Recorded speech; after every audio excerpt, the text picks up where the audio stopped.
You ever buy anything without knowledge of what it was or how it functioned? Can I lie and say no? Never. I know how everything works because my Primarch's gene seed. You guys pay for things? Yeah, I bought a book thinking it was the core rulebook of a game from 1987, but apparently it's an expansion of a game, and when I looked up the actual CRB, I can tell it's just an insane workings with, given it's 10 years younger than the original Dungeons & Dragons. So, what's the plan for today then?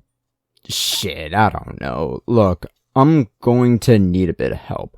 I wanted to do this Star Wars game, but looking up the pirated version of the book, this game looks like it just wanted you to adapt the characters from the original trilogy and comics and books and adapt them slightly.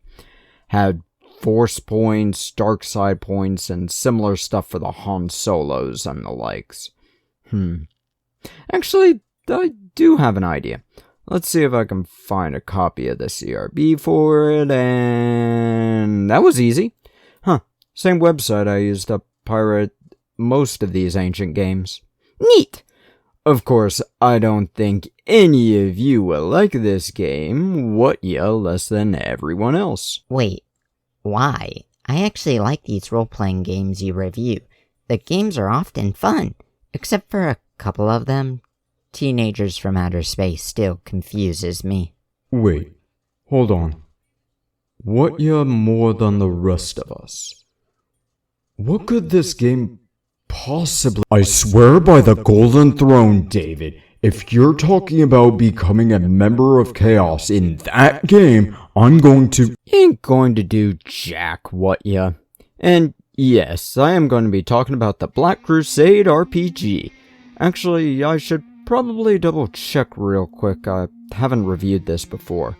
I've done so many of these reviews, I'm actually having to double check that I've not done them before rather regularly. Wow. Wait. Why did my part 2 of Wrath and Glory come up when looking up Black Crusade?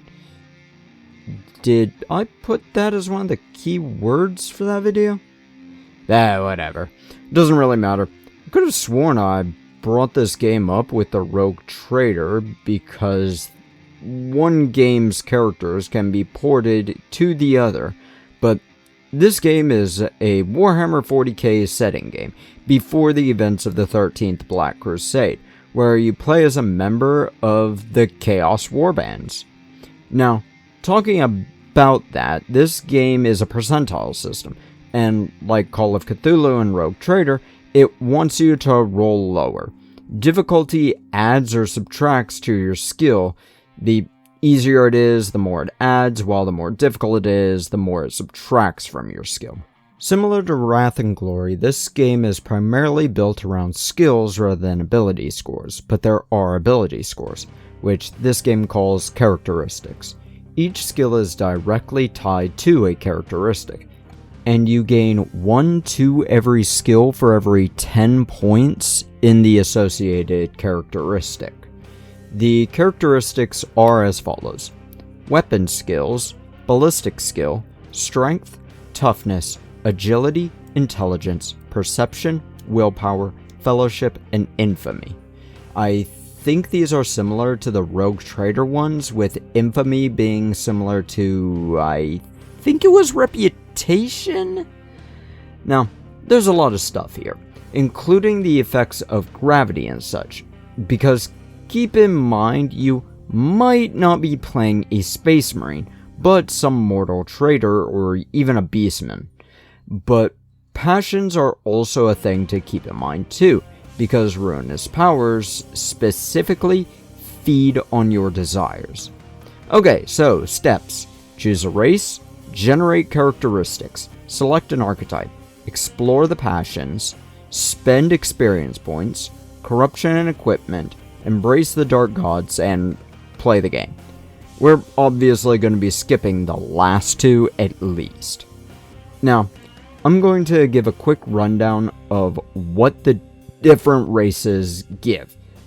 Chaos Space Marines get a lot of skills and talents. Talents being like class abilities along with some other traits, which are like feats, I guess, and some basic equipment.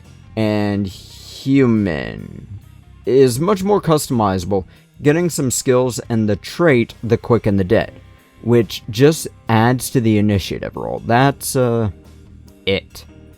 That's all there is in the core rulebook, just those two. I'm certain there's more in the expansion books, which, how many are there? I know Rogue Trader, Deathwatch, and Wrath and Glory have a lot of expansions too, excluding the Game Master's Kit, which is more just a screen and a short pre-written, and a pre-written adventure book. This has 4 expansions for each of the ruinous powers. Okay, next, generating characteristics. You roll 2d10 and add a number, depending on if you're human or Astartes. Humans add 25, Astartes add 30. And again, you'll gain 1 in the skills associated for every 10 points you have in said characteristics. Next up, Archetypes, which give more skills and talents and gear and such, along with a wound calculation and some gear. In this book, there are 4 for each race, and we'll give a brief descriptor of each class, but also keep in mind there's subclasses based on your chosen deity or the Chaos Undivided. The Astartes archetypes are as follows. Champions are the face, Chosen are the heavy hitters, Forsaken are the guerrilla fighters, and Sorcerers are your magic men. Human archetypes are the Apostate, which is your dark cleric, Herotech, which is your techie, Renegade is a psycho, and Psyker is your magic man. Next up is Passions, which is mostly background stuff, though some of this stuff actually affects your characters, pride, disgraces, and motivations, which actually can change some of your characteristics, wounds, or even add corruptions. We'll hit that corruption stuff soon. Now, spend your experience points. Humans will start with 1,000 while Astartes with 500. Now you can spend points on certain talents, skills, and characteristics, giving different costs depending on which ruinous powers you represent and how many times you've taken said upgrades. But the corruption points tie into this, which we're touching on now. These will change your alignment to various chaos forces. Every 10 points you have in one Chaos God's association, which lead you to shifting towards them, and you'll be able to spend experience points when said shifts happen, to gain with that associated thing. There's an added sidebar about porting other characters from other games made by the same company, now companies, into this game, but we'll ignore that. Each Chaos Force has different lovers and haters in the realms of Chaos. I won't go into that because there's a lot to it, allied, opposed, and true. You can guess who likes who if Undivided is aligned with all of them. Now, Khorne is all about melee capabilities, focusing on strength. Nurgle on survival, focusing on toughness. Slaanesh is about friendship, focusing on fellowship. Tzeentch is schemes, focusing on willpower. And Undivided, it's everything else. I've gone through this for a while, but there's not much else to talk about. Equipment and corruption we talked about earlier, equipment being kind of just par for the course sort of shit. Dark Path is understanding your goals and alignments, so on to score. Simple system, easy setup, easy play. I like that the background actually does come into play, and not in the 5e way, but in a stat adjustments way, as you grow. I give it an 83%. The negatives are just how little there is in the CRB, which can churn some people away. Now, I need to finish these Necromunda models. I've got a game coming up. Shove off!